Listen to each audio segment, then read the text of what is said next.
안녕하세요. 본보야지.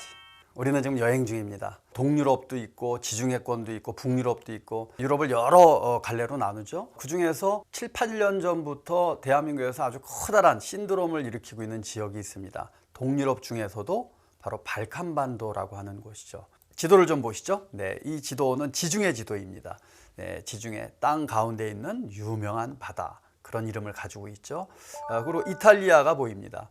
이탈리아 반도가 보이고, 이 이탈리아 반도의 동쪽에 있는 이 바다를 아드리아해라고 부릅니다. 어떻게 보면 반도라고 부르기에는 조금 약간 대륙의 한쪽 끝자락처럼 보이는 이곳을 발칸반도라고 부릅니다. 우리가 쉽게 부르는 이 발칸반도라고 하는 이 명칭은 사실은 튀르키예어입니다. 그래서 오스만 투르크가 이쪽을 지배했을 당시에 불려졌던 이름입니다. 이쪽에 있는 이 나라들은 사실은 발칸반도라는 말 자체를 굉장히 싫어합니다. 왜냐하면 그 안에는 식민지라고 하는 그 의미가 내포되어 있기 때문에 그렇습니다. 그래서 지금 유럽연합에서는 이쪽을 발칸반도라고 부르지 않고 South Eastern Europe, 남동 유럽이라는 그런 표현을 하고 있습니다. 오늘은 우리가 이 발칸반도에 있는 몇몇 나라들 함께 여행해 보도록 하겠습니다. 지금 여기에 있는 이 지도의 여러 나라들이 사실은 1990년대까지 2차 세계대전이 끝나고 나서 그때까지 구유고 연방의 하나의 나라로 묶여 있던 유고슬라비아 사회주의 연방공화국이었습니다. 1990년대 초에 각각 분리 독립되면서 어찌 보면 지금의 이름으로서는 신생국가들이라고 볼 수가 있죠. 슬로베니아도 마찬가지고 크로아티아도 마찬가지였습니다. 구유보 연방의 이 전체의 수도는 바로 세르비아에 있는 베오그라드 혹은 벨그레이드라고 부르죠.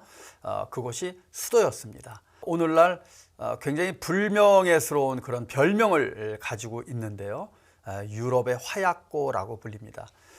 굉장히 많은 소요 사태를 겪고 있는 곳이기도 하죠. 인종 문제, 그리고 여러 가지 경제적인 문제, 민족 문제 이런 것들 때문에 우리가 잘 알고 있는 코소보 사태, 퓨리처 상을 수상한 그런 사진이기도 한데요. 난민들, 바로 이 철조망 사이로 어린아이를 전달해주고 있는 모습. 그렇지만 이 나라는 이 발칸반도 쪽은 여행 쪽으로도 굉장히 특화되어 있는 그런 곳이기도 합니다. 우선 가장 북쪽에 있는 슬로베니아로 여행을 떠나보도록 하겠습니다.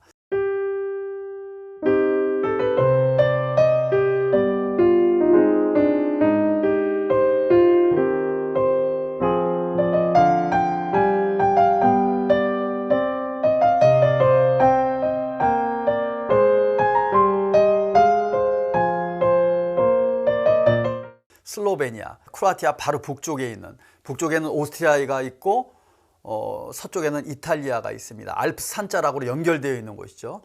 그리고 동쪽으로는 헝가리하고 연해 있는, 그리고 그 아드리아의 바다를 약간 해안선을 가지고 있는 곳입니다.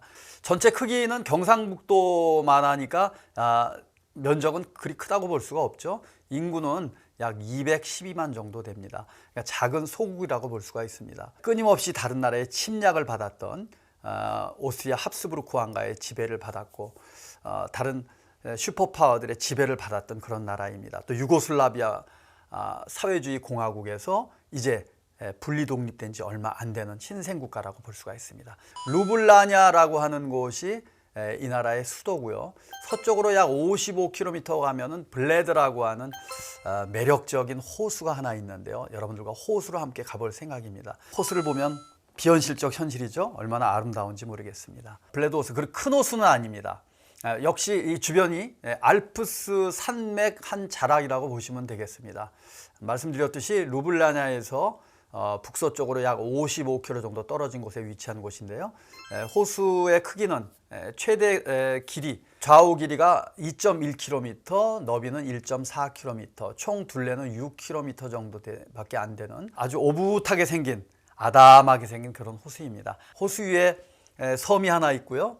그 섬 위에 성모승천교회라는 이름을 가진 교회가 있습니다. 15세기에 건설된 교회니까 거의 500년 이상 된 교회라고 볼 수가 있습니다. 이곳이 유러피안들 중에서 결혼식을 하고 싶은 가장 최고의 선호도를 가진 그런 교회로 알려져 있습니다. 호수 안쪽에 있는 섬으로 가기 위해서 플래트나라고 하는 이 전통적인 배를 타고요, 뱃사공에 노를 젓고 이 안에 한 15명 정도 타고 안쪽으로 들어갈 수가 있습니다. 전통배를 타고 가서 앞에 99개의 계단이 있는데요, 100년 해로를 위해서는 신랑이 신부를 안고 이 계단을 올라야 한다라는 그런 이야기가 있습니다. 이 계단을 올라서 교회 안으로 들어가면 위에 종을 칠 수 있는 줄이 있습니다. 3번을 종을 치면은 모든 일이 순조롭게 풀린다라고 하는데, 신랑 신부가 종을 치고 있는 모습입니다. 가서 뭐 결혼식은 하지 않더라도 이 교회를 순례하면서 아주 특별한 유럽의 정취를 느껴보시면 어떨까 생각합니다. 그리고 호수 주변에는 11세기에 세워진 블레드 성이 있습니다. 아주 오래된 고성이기도 하죠. 이 성 역시도 중세 때 분위기를 느끼면서 웨딩을 하는 곳으로도 굉장히 유명합니다. 그리고 호수 남서쪽에는 캠핑장이 있고, 그 캠핑장 옆에 수영을 할 수 있는 호수 비치가 또 준비가 되어 있습니다. 여러 가지 측면에서 매력적인 곳이기도 하죠. 그리고 조정을 즐길 수 있는 명소 중에 하나인데요, 놀라운 것은 세계 조정 선수권 대회가 1966년, 1979년, 그리고 1989년, 2011년 4번이나 열린 전 세계에서 가장 아름다운 조정 경기장이 아닐까 생각합니다. 그리고 슬로베니아 가서 우리가 반드시 맛봐야 할 대표적인 음식이 하나 있죠. 포티차라고 하는 슬로베니아를 대표하는 디저트인데요, 발효한 밀가루 반죽을 얇게 밀어서 그 안에다가 호두 등 여러 가지 견과류를 넣고 똘똘똘똘 말아서 만들어낸, 구워낸 케이크인데, 이 매력적인 포티차도 맛보면 좋겠습니다. 그리고 멜라니아 크나우스라는 분을 소개해 드리도록 하겠습니다. 여러분들 익숙한 인물이죠. 1970년 당시에 유고슬라비아 사회주의 연방공화국에 속해 있을 때 바로 이 슬로베니아에서 태어나신 분입니다. 이분은 수도인 루블라냐에서 고등학교도 다녔고 대학교도 그곳에서 다녔습니다. 그러다가 모델 활동을 하게 되죠. 모델 활동을 보다 더 넓은 곳에 하기 위해서 미국으로 이민을 떠나가게 됩니다. 1998년에 뉴욕 패션 위크 파티에서 트럼프와 만났습니다. 그때 대통령이 아니었죠. 도널드 트럼프를 만났고 2005년에 결혼을 해서 아들도 낳았습니다. 그러다가 2017년에 트럼프가 미국의 45대 대통령이 되면서 퍼스트 레이디가 된 신데렐라 스토리의 주인공, 이분의 고향이 바로 슬로베니아입니다. 우리가 여행을 떠날 때 그 여행지에 있는 흥미로운 이야기들을 추억하고 더듬어 간다라면 그 나라에 대한 관심이 훨씬 더 증폭되지 않을까 생각합니다. 그리고 그 아래쪽에 있는 크로아티아라고 하는 나라로 함께 가보도록 하겠습니다.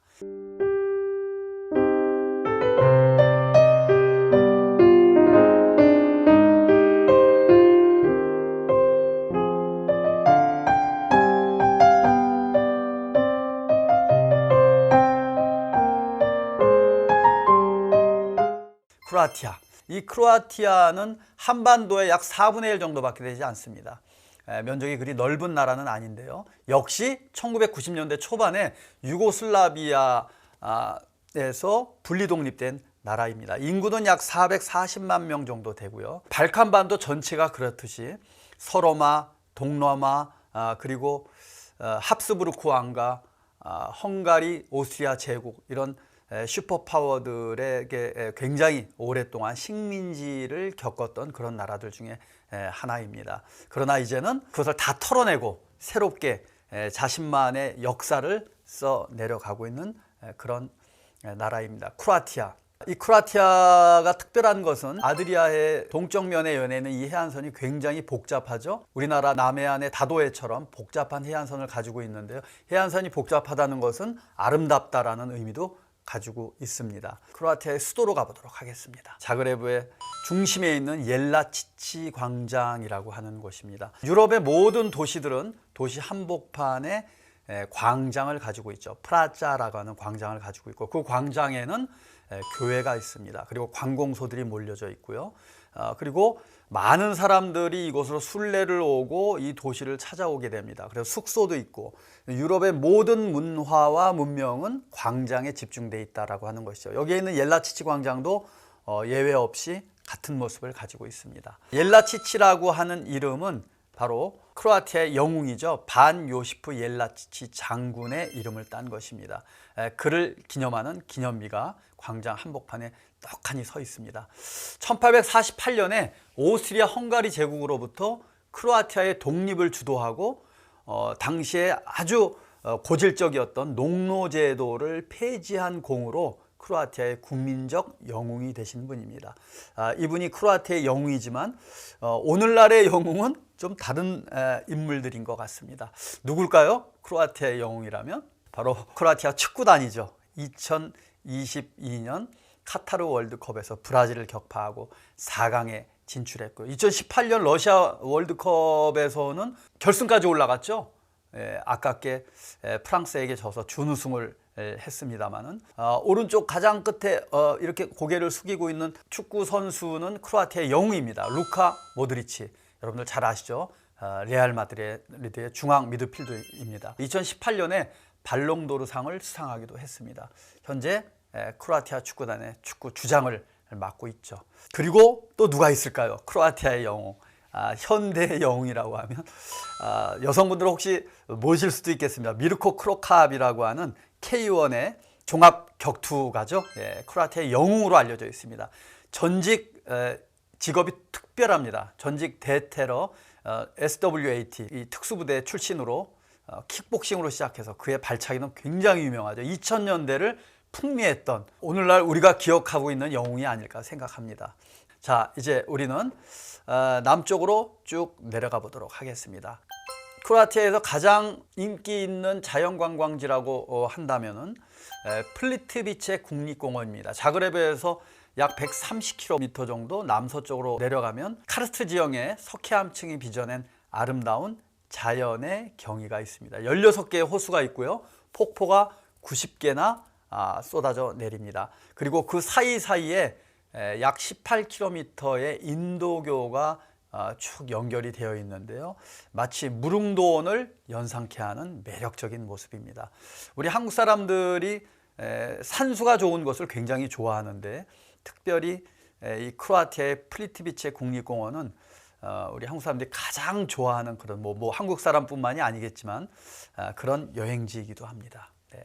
그림을 통해서 저희가 플리트비체 국립공원을 함께 잠깐 스케치해 보도록 하겠습니다.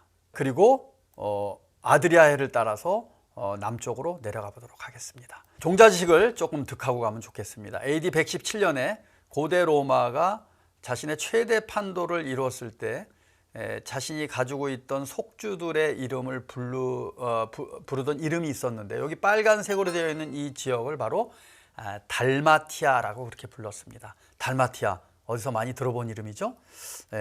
이 이름은 우리가 알고 있는 이 견공과 연결이 됩니다. 달마티아 지방에서 기원한 바로 이 개를 우리가 달마시안이라고 그렇게 부르죠. 그리고 우리는 가장 매력적인 두브로브니크라고 하는 곳으로 가보도록 하겠습니다. 크로아티아 국경 가장 남쪽 부분에 내려가면은 오래된 중세 때의 항구가 자리를 하고 있습니다. 이 항구가 아름다운 것은 중세 때의 모습을 그대로 유지하고 있다라고 하는 것이죠. 바깥에 성벽이 쭉 연결이 되어 있는데요.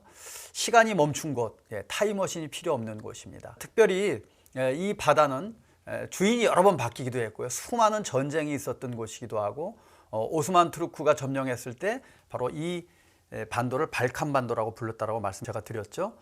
그런 측면에서 끊임없이 전쟁이 일어났던 곳이기 때문에 항구 바깥에 이렇게 성곽들이 쭉 연결이 되어 있습니다. 그리고 이 성곽을 따라서 안쪽으로 있는 올드 시티를 보고 바깥쪽으로 있는 아름다운 지중해를 바라다 볼 수 있는 그런 매력을 가지고 있는 항구 도시가 바로 이 드브로브니크라고 하는 항구 도시이죠. 아드리아의 진주라는 그런 별명을 가지고 있습니다. 그리고 저기 보이는 섬이 로크룸 섬인데 드브로브니크라는 항구와 저 섬과 함께 묶여서 유네스코 세계 문화유산으로 함께 지정되어 있습니다. 그리고 우리가 여행을 갔을 때 특별히 평소 때 하지 않던 즐길 수 있는 또 하나의 스포츠는 바로 카야킹입니다. 이 카약을 타고 주변에 있는 아름다운 동굴 그리고 지중해를 만끽할 수 있는 스포츠입니다. 여기 보이는 이 바다의 색깔을 이탈리아 말로 아주르라고 부릅니다. 이태리 축구단을 아주리 군단이라고 부르죠. 예, 아주르의 복수, 아주리라는 뜻인데요. 이태리 축구단 유니폼 보면 항상 이 파란색 유니폼을 입고 있잖아요. 뭐라고 말로 형언할 수 없는 아주 독특한 검붉은 비치빛의 아주르 바다 색깔을 만끽할 수 있는 곳입니다. 지중해를 만끽할 수 있는 곳, 그리고 중세 때의 문명을 만끽할 수 있는 곳, 바로 크로아티아라고 하는 나라. 오늘 함께 발칸반도의 몇몇 지역을 여행을 해 보았습니다. 자, 다음은 또 여러분들과 함께 더욱더 매력적인 여행지를 여행해 보도록 하겠습니다. 함께 해주셔서 감사합니다.